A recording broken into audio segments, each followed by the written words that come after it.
Be me, 22, fresh out of college with a business degree. First real job at a marketing firm downtown? Think I'm hot stuff. Show up day one in my best suit. Manager introduces me to the team. 8 people total. 6 of them are women. I notice this immediately. Team lead is a woman named Sarah, maybe 30. Sharp eyes, zero nonsense energy. She does not smile when she shakes my hand. I assume she just does not like me yet. First meeting I sit near the front, want to look eager. Sarah starts laying out the quarterly campaign strategy. It is actually pretty detailed. I find myself nodding along. She pauses and asks for input. I have an idea immediately. I jump in before anyone else. Explain my concept with full confidence. Use hand gestures and everything. Sarah listens. Does not react much. Asks one question. Have you read the consumer data from last quarter? I had not read it. I say the data is probably in line with my thinking. She just moves on. Slight sting, but I brush it off. I am still new. It is fine. Week 1 goes okay. I do my assigned tasks.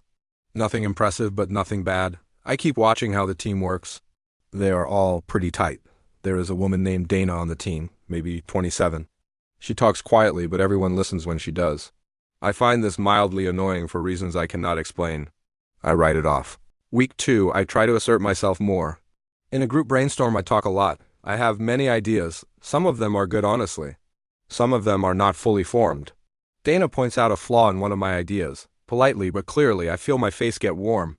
I say, yeah, but the core concept is still strong. She says sure and moves on. After the meeting, I think about it. I'm annoyed. Then I realize I am annoyed because she was right. I do not enjoy this realization. I file it away. Week 3, there is a new project pitch. Big client, big budget. Sarah asks everyone to prepare a proposal. Individual submissions, best idea gets presented to the client. I feel competitive energy rise in me. I work hard on my proposal. I mean actually hard. Late nights, lots of research. I read all the consumer data this time. I feel good about it. Submission day comes. Everyone turns in their proposals. Sarah reviews them over 2 days. The wait is annoying. I check my email constantly. Sarah calls a meeting, says she reviewed all proposals. Says 2 stood out, mine and Dana's. I feel a spike of pride. Sarah says Dana's proposal will be presented to the client. Mine will be used as supporting material. Supporting material. I smile and nod. Inside I am not smiling. I think it is because I am newer. I think Sarah just favors Dana. I think maybe there is some kind of bias against me. I think a lot of things that are easier than accepting second place. I ask Sarah afterward if I can get feedback. She says, yes, come by at 4. I go to her office at 4. She has my proposal printed with notes on it, actual detailed notes. She walks me through it. She is not mean about it, but she is direct. She says my concept was creative but thin on execution. She says Dana's had both. I ask if Dana always wins these. Sarah raises an eyebrow. Wins these? I say, gets picked. Sarah is quiet for a second. She says Dana has been here 4 years. She says Dana lost the first 6 pitches she submitted. She says Dana kept improving each time. I do not have a response to this. I say thanks and leave. I think about that conversation on the drive home. I thought I was competing on a level field. But I brought a sketch and Dana brought a blueprint. I was not robbed. I was just not as good yet. This bothers me in a useful way. I start paying more attention.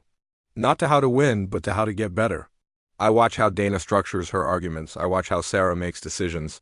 A few weeks pass. I am doing better work. Not great, but measurably better. I feel more settled on the team. Less like I need to prove something every 5 minutes. Then one Friday, we all go to happy hour. Whole team, a bar near the office. It is relaxed. People are funny. I'm having a genuinely good time. I think I'm fitting in.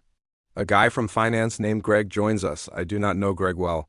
He is loud in the way some guys are loud at bars. He starts talking to Dana. I watch this unfold with mild interest. Greg makes a comment about how Dana must be the office eye candy. He is smiling when he says it, like it is a compliment. Dana does not smile back. She says something like, no, I am the strategist. Greg laughs like she is joking. Says something about how she could do both. Dana turns back to her drink. Greg keeps talking. I see Dana's expression go flat. I think about jumping in, then I think it is not my place. Then I think about why I am thinking it is not my place. That line of thinking makes me uncomfortable. I keep watching. Sarah has been watching too. She leans over and says something to Greg. I cannot hear what. Greg's smile gets smaller. He drifts away shortly after. Later I ask Sarah what she said to him. She says she just reminded him what the team does and does not need. I ask if that happens a lot. She gives me a look that is not angry, but is very tired. What do you think? I think about what she means. I think about the proposal thing. I think about my first meeting when I assumed the data would support me. I think about how quickly I assumed bias when I lost the pitch. I start seeing a pattern I do not like. The pattern is mostly me, or at least my assumptions. I had walked in thinking I deserved space, and I did deserve space. But I thought it was automatic. I thought confidence was enough. I thought my degree was enough. I thought showing up was enough. Nobody told me everyone else also showed up. Everyone else also had degrees. The next month I try something different. I ask more questions instead of making more statements. I read things before I form opinions on them. I stop feeling attacked when I am corrected. This is harder than it sounds. I start noticing things I did not notice before, like how Dana gets talked over in meetings sometimes, by guys visiting from other departments, and how she does not raise her voice. She just repeats herself clearly until the room catches up. I also notice how she is credited less often.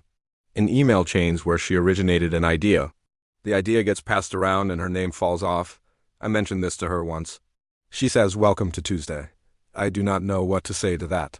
I say that is not right. She says, "No, it is not." She says she stopped being surprised and started documenting everything. She says documentation is a survival skill. I ask if it ever gets better. She thinks for a second. Says it depends on where you are and who is in charge. Says it got better when Sarah became team lead. Says it was different before. I ask what different means. She tells me a few things. I listen. I do not interrupt. I do not say, "Well, actually once." I feel something shift in how I understand the office, like a picture coming into focus. I had been looking at one part of it. I had been looking at myself in it mostly. I had not looked at the whole thing. Another month goes by.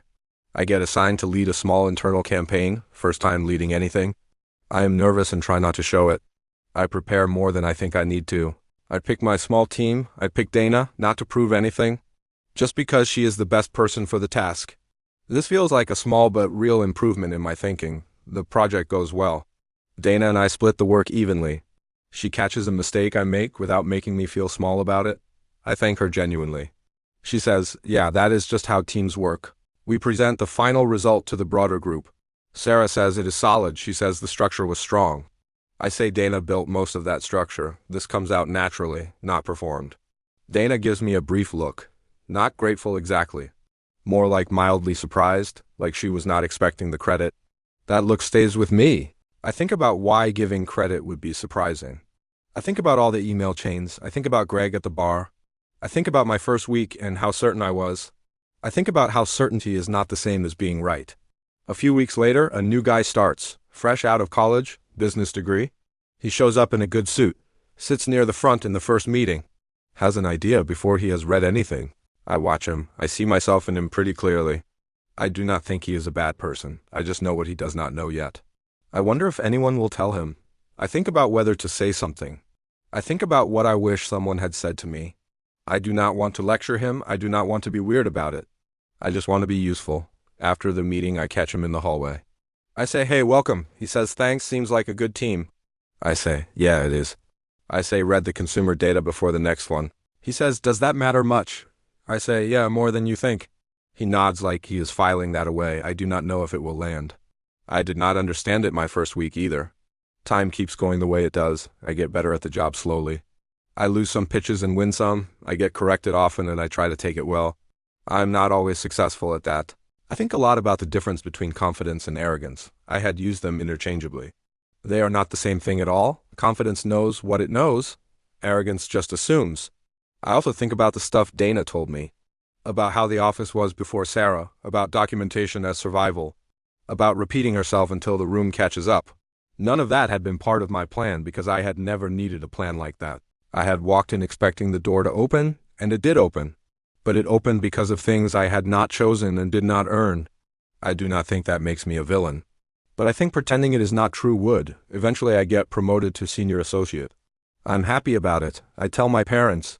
My dad says he always knew I would move up fast. I do not correct him, but I think about it. Sarah gives me feedback during the review. Says I improved significantly in year 2. Says I learned to listen. I ask if that is rare. She gives that tired look again. I say I'm sorry that it is rare. She says, "Do not be sorry, just keep doing it." I say I will try. She says trying is what it takes. I believe her. Dana and I work together again on a bigger project. This time it is more equal from the start. We disagree on some things. We work through them without anyone needing to win. The outcome is better for it. I think this is what good looks like. Not perfect. Not without friction, just two people both actually trying. Without one of them needing to take up all the air. The new guy, the one I talked to in the hallway. I see him about 6 months in. He reads the data before meetings now. He still talks too much sometimes, but he is getting better. He asks me once what the team culture is like. I think about how to answer that. I say it is a place where the best idea is supposed to win. He says supposed to. I say, yeah, it does not always work perfectly. I say, but it is closer here than a lot of places. I say that is because Sarah runs it that way. He asks what that means. I say it means she makes the room accountable, including me. He thinks about that. Says that sounds kind of strict. I say no, it just sounds like standards. He nods slowly. I can see him starting to understand something. I remember starting to understand the same thing. Sitting outside Sarah's office with my printed proposal, all those notes in red. Thinking I had been cheated. Finding out I had just been wrong. I do not think I am a fixed person now. I do not think I have figured everything out. I still make assumptions I should not make. I still sometimes feel defensive before I feel curious. I am working on it, but I know more than I did. I know the room does not owe me space just because I showed up. I know other people have been working longer and harder and getting less. I know documentation is a survival skill I never needed and she always did. I know that gap is worth thinking about. Last week, Greg from Finance showed up at another team happy hour, made another comment to another woman. This time, it was a newer person on our team. She looked uncomfortable.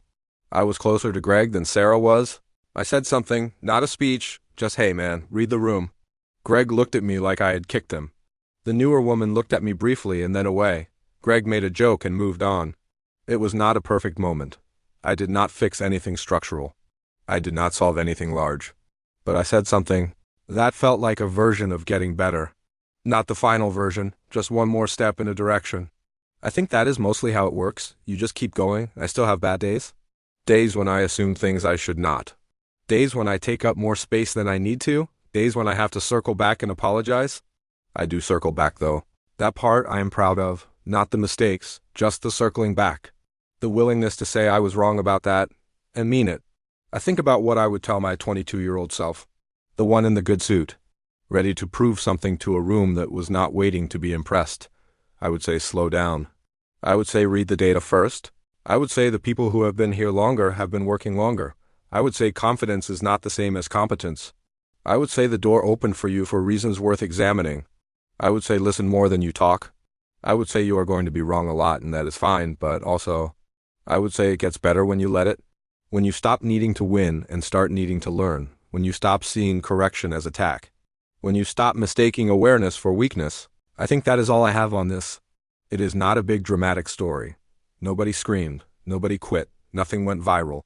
It is just a few years of a guy, slowly figuring out that other people exist. Fully, with their own histories and loads and ceilings. And that knowing that actually makes you better at the job, not worse. Better, anyway. MFW, it took me 2 years and a lot of red ink to get there. MFW Dana still works here and is now a director. MFW Sarah gave a speech at Dana's promotion and it was the least surprised room I have ever seen. MFW Greg is still in finance. MFW some things take longer than others.